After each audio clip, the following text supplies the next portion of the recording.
Assalamualaikum warahmatullahi wabarakatuh. Sahabat-sahabat yang dikasihi Allah, hari ini saya nak ajak kita semua renung satu amalan yang sangat mudah. Tapi ganjarannya luar biasa hebat. Bukan pahala berganda, bukan hanya pengampunan dosa, tapi tiket ke syurga. Apa amalan tu? Baca ayat Al-Kursi selepas solat fardu. Nabi SAW bersabda, barang siapa yang membaca ayat Al-Kursi selepas setiap solat fardu, maka tidak ada yang menghalangnya daripada memasuki syurga, melainkan kematian sahaja. Riwayat Al-Tabrani, Al-Nasa'i dinilai sahih oleh Ibn Hibban. Subhanallah. Bukan perlu hafal satu surah penuh, bukan perlu qiyam sepanjang malam. Cuma satu ayat, 15 saat sahaja, tapi Allah janjikan syurga.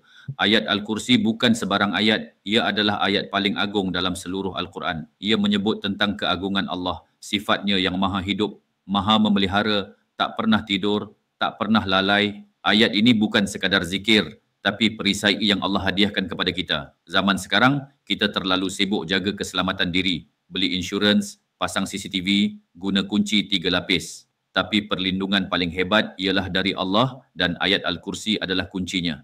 Dalam dunia yang penuh tekanan hari ini, kita cari ketenangan di media sosial, kita cari healing di gunung, di pantai, tapi Allah dah beri healing paling menenangkan dalam ayat Al-Kursi. Setiap kali kita selesai solat, waktu hati sedang bersih dan tenang, bacalah ayat Al-Kursi.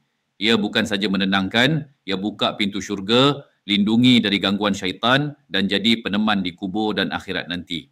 Sayangnya, ramai yang tinggal amalan ini sebab terlalu cepat nak bangun lepas solat, tutup telekung, lipat sejadah, capai telefon, tapi lupa ayat Al-Kursi tinggal 15 saat sahaja.